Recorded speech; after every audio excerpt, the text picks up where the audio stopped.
The silk of my dress felt like sandpaper against my skin. I stood in front of the vanity mirror, but I wasn't looking at my makeup or the way the lace hugged my shoulders. I was looking at the small, cream-colored envelope tucked into the corner of the frame. It was an invitation I hadn't sent. My mother, Evelyn, had sat in this very chair 2 hours ago, humming a tune as she pinned my veil. She had looked at me with that sharp, practiced smile, the one she used right before she dropped a bomb, and told me she had fixed my guest list. Then she walked out, leaving behind the scent of her expensive perfume and the realization that my wedding day was no longer mine. My hands shook as I reached for my phone. I wanted to call Julian, my fiancé, but he was already at the altar, waiting for a woman he thought was coming to him with a clear heart. He didn't know that my mother had spent months secretly communicating with Elias, the man who nearly destroyed my life 5 years ago. Elias wasn't just an ex-husband. He was a ghost I had spent thousands on therapy to exorcise. He was the reason I jumped at loud noises, and the reason I took years to trust again. I pulled back the velvet curtain of the bridal suite just an inch. There, near the fountain, stood a man in a charcoal suit. Even from this height, I recognized the way he adjusted his cufflinks with that same smug, practiced arrogance. It was him. My mother hadn't just invited a guest, she had invited my predator back into the sanctuary I had spent years building. The nausea hit me instantly. She knew the bruises he had left on my soul, yet she had handed him a front-row seat to my new life. I remember the day I finally left Elias. It wasn't a dramatic explosion, it was a quiet realization in the middle of a grocery store that I didn't know who I was anymore. Every choice I made, what I wore, what I ate, who I spoke to, was filtered through his potential reaction. When I finally walked out, my mother didn't offer a shoulder to cry on. She asked me what I had done to drive such a good man away. For 5 years, she had campaigned for his redemption. She would bring him up at Christmas or tell me how broken he looked without me. Now, standing in my bridal suite, the walls felt like they were closing in. I could hear the muffled sound of the organ starting downstairs. The processional. My bridesmaids, friends who knew the truth, came in, their faces tight with worry. They had seen him in the courtyard. "Clara," Sarah whispered, stepping toward me. "He's here. Your mom is sitting him in the 3rd row, right behind your aunts." "I know," I said. My voice sounded like it belonged to someone else. It was hollow, distant. "Julian doesn't know yet," Sarah continued, her eyes darting to the door. "He's at the front. If he sees Elias, he's going to lose it. You know how protective he is." That was the trap. If Julian reacted, he was the unstable one. If I caused a scene, I was the hysterical bride. Evelyn had calculated this perfectly. She wanted to create a moment where Julian looked bad and Elias looked like the dignified, pained ex-lover just trying to pay his respects. It was a play, and I was supposed to be the lead actress who followed the script. I looked at my reflection. My mother had always told me I was weak. She told me I needed a man like Elias to guide me because I was too sensitive for the real world. As I stared at the woman in the white dress, I realized that for 28 years, I had believed her. I had allowed her to curate my life and invite my monsters to dinner. I picked up my bouquet. The lilies were white and pure, a stark contrast to the mud I felt I was walking through. I didn't cry. The time for tears had passed in those lonely years of my first marriage. Instead, a very different feeling began to root in my stomach. It wasn't fear anymore. It was a cold, sharp clarity. "Sarah," I said, turning to my maid of honor, "I need you to do something for me, and you have to do it exactly as I say." I leaned in and whispered. Sarah's eyes widened, then a slow, grim smile spread across her face. "Are you sure?" she asked. "I have never been sure of anything else in my life," I replied. I walked toward the door. My mother was waiting in the hallway, looking radiant in a champagne-colored dress that was just a shade too close to white. She reached out to adjust my veil, her eyes gleaming with a triumphant light.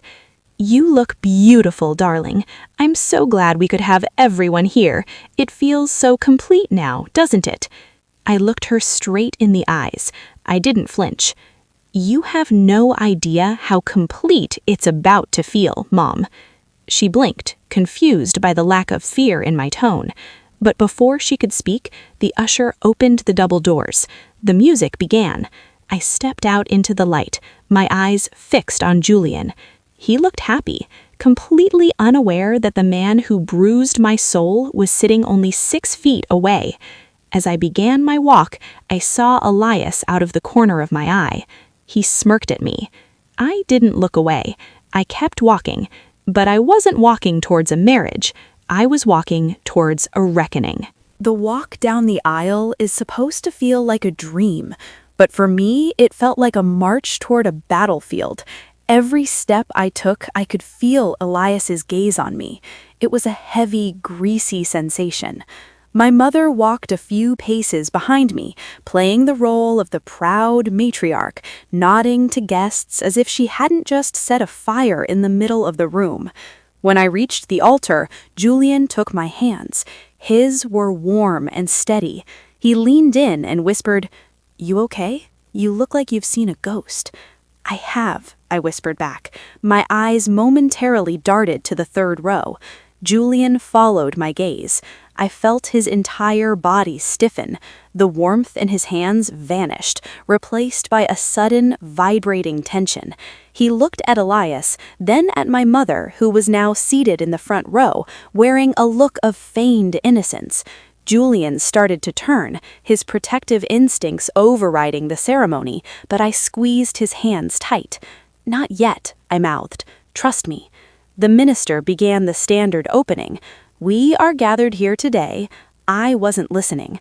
I was watching my mother. She was glancing back at Elias, giving him little encouraging nods. She was orchestrating a reunion in her head, imagining the mature conversation we would all have at the reception, where she would play the peacemaker. She had always loved being the center of a crisis she created.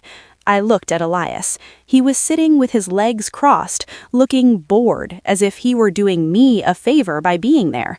This was his power, the ability to make you feel small in your own life. He had spent years telling me I was nothing without him. Seeing him here was his way of saying he still owned a piece of me. But he didn't. The minister reached the part about if anyone objects. Usually this is a formality. My mother actually shifted in her seat, looking back at Elias with a theatrical expectancy. She wanted him to stand. She wanted the drama. Elias didn't stand, but he did catch my eye and winked. That wink was the final straw. I realized then that my mother and my ex-husband were 2 sides of the same coin. They both traded in the currency of my pain. They both thought I was still the girl who would stay quiet to avoid making a scene. I looked at Julian. He was ready to throw Elias out with his own hands. I gave him a small shake of my head. I didn't want him to be the angry one. This wasn't his burden to carry. "I have something to say," I said, my voice cutting through the minister's monotone. The room went deathly silent. My mother's smile froze. Elias sat up a little straighter. The guests began to whisper. "Clara?" the minister asked, confused. I turned away from the altar and faced the congregation. I looked past my aunts and settled my gaze directly on my mother. "Before we continue," I said, "I want to thank my mother for a very special gift she gave me today. She reminded me of something I almost forgot." My mother's face softened for a second, thinking I was actually thanking her. "I reminded me," I continued, "that some people don't want you to be happy. They want you to be hers. And she brought a guest today to prove it." I pointed directly at Elias. "Elias, I'm glad you're here, because I want you to see exactly what you lost. And Mom, I want you to see exactly what you've destroyed." The gasps were audible. My mother's face turned a deep, blotchy red. Elias stood up, his smugness replaced by agitation. "Clara, don't be dramatic," my mother hissed. "I was only trying to help." "You weren't helping, Mother. You were trespassing. And since you invited a guest to my wedding without my permission, I think it's only fair that I invite you to leave with him." I felt a surge of adrenaline. The quiet girl was gone. I looked at the usher, the one Sarah had spoken to. He was already moving toward the third row. But Evelyn wasn't going to go quietly. She stood up, her voice raising to a screech. "After everything I've done for you, this is how you treat me?" "No," I said, stepping down from the altar. "This is how I treat myself, with respect." The usher reached Elias and placed a firm hand on his shoulder. Elias tried to brush him off, but two more of Julian's groomsmen stepped off the dais. The tension in the room was a physical weight. I stood there watching the two people who had spent my life trying to diminish me. Elias looked around at the towering groomsmen and realized his charming persona had no currency here. He looked at me, and for the first time, I saw fear in his eyes. He adjusted his jacket, trying to salvage some shred of dignity. "This is beneath me anyway," he muttered. He turned to leave, but my mother grabbed his arm. "Elias, sit down," she barked. She turned to me, her face contorted. "Clara, you are making a scene. Think of the reputation of this family." "The reputation you're currently shredding?" I asked. "The guests are watching a woman set a boundary, Mom. If that's a scene, then I hope they enjoy the show." Julian stepped down next to me, his hand finding the small of my back. He didn't say a word, he just stood there, a silent wall between me and my mother's venom. "I am your mother," she screamed. "I sacrificed everything for you, and you're going to kick me out for trying to bring peace to this family?" "I didn't bring peace," I said, my voice dropping to a whisper. "You brought a weapon. You knew what he did to me. You sat in my kitchen and watched me cry for months after the divorce. You saw the bruises on my spirit, and you invited him here because you wanted to see if you could still break me." The room went silent. The mention of the reality of my first marriage hit the room like a physical blow. My aunts looked away in shame. My father, who had been sitting quietly, finally stood up. "Evelyn," my father said, his voice firm. "Enough." "David, stay out of this," she snapped. "No," he said, walking toward her. "Clara is right. I've been quiet for too long. You've used this girl as a pawn in your games since she was a child. Today was supposed to be about her happiness, and you tried to make it about your control. You need to leave, now." My mother looked at him as if he had grown a second head. The betrayal on her face was almost comical. She looked at Elias, then at the silent, judging faces of her friends and family. For a woman who lived by social perception, this was her worst nightmare. She grabbed her designer clutch. "Fine," she spat. "When this marriage fails, and it will because you're too broken to love anyone, don't come crawling back to me." She marched down the aisle, her heels clicking like gunfire. Elias followed her, his head down. The heavy oak doors of the church slammed shut behind them. Silence followed. I stood there, my chest heaving, my veil slightly askew. I looked at the hundreds of guests, most of whom were staring at the floor in shock. I felt a momentary wave of panic. I had just kicked my mother out of my wedding. I looked at Julian. I expected to see embarrassment. Instead, I saw tears in his eyes. He reached out and cupped my face. "I have never been more proud of you," he whispered. The minister cleared his throat. "Shall we continue?" I took a deep breath. The air felt lighter. I looked at the front row. The seat where my mother had been was empty. It was a beautiful void. "Yes," I said. "Let's continue." But as the ceremony resumed, I realized that the happily ever after wasn't going to be simple. My mother wasn't the type to go away quietly. The slam of those doors wasn't the end of the story, but the beginning of a much longer war. The reception was held in a glass pavilion overlooking the valley. By the time we arrived, the incident at the church had already been dissected by every guest.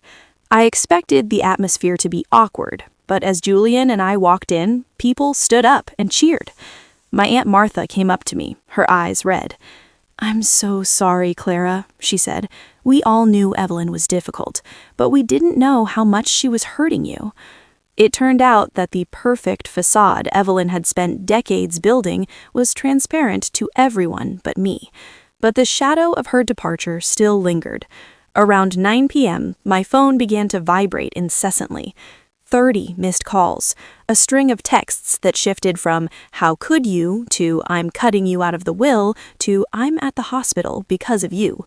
It was the classic narcissist's playbook. If control fails, use guilt. If guilt fails, use a medical emergency. I took the phone and walked out onto the balcony. I looked at the messages. In the past, I would have panicked. I would have called her back and spent my honeymoon apologizing for her behavior. But as I stood there, I felt nothing, just a profound sense of exhaustion. I realized that my mother didn't love me. She loved the version of me she could control. The moment I became a person with my own boundaries, I ceased to be of use to her. And Elias, he was just a tool she used to try and force me back into that mold. I began to type. "Mom," I wrote, "I hope you're okay, but I won't be checking in. Today wasn't a mistake. It was the first day of my life. I'm blocking this number. Please don't contact Julian or his family. I love you because you're my mother, but I like myself enough now to never let you near me again." I hit send. Then I did something I should have done years ago. I blocked her number. I blocked Elias's number. I cut the silver cord that had been strangling me since I was a child. I sat there for a long time, listening to the music. I thought about the moral resolution people always talk about. I used to think it meant forgiveness. But standing there, I realized that some people don't deserve a middle ground. Forgiveness isn't always about the other person. Sometimes it's about forgiving yourself for staying too long. Julian came out onto the balcony, handing me a glass of champagne. "Is it done?" he asked. "It's done. For real this time." "You know she'll try again," he cautioned gently. "She'll send letters. She'll show up at the grocery store." "I know, but she doesn't have the power anymore. She showed her hand and she lost. I'm not afraid of her, Julian. I'm the woman you married." He smiled and clinched his glass against mine. "I like that woman." We stayed out there for a while, watching the stars. I thought about the empty chair in the front row. It represented the space I had finally made for myself. It represented the end of the drama. When we went back inside, I didn't look at my phone again. I didn't scan the room for threats. I walked onto the dance floor, took my husband's hand, and danced. I didn't care who was watching. I was Clara, and for the first time in 28 years, that was enough. The next morning, we left for our honeymoon. We didn't leave a forwarding address for my mother. We just lived. And in the end, that was the best revenge I could have ever imagined.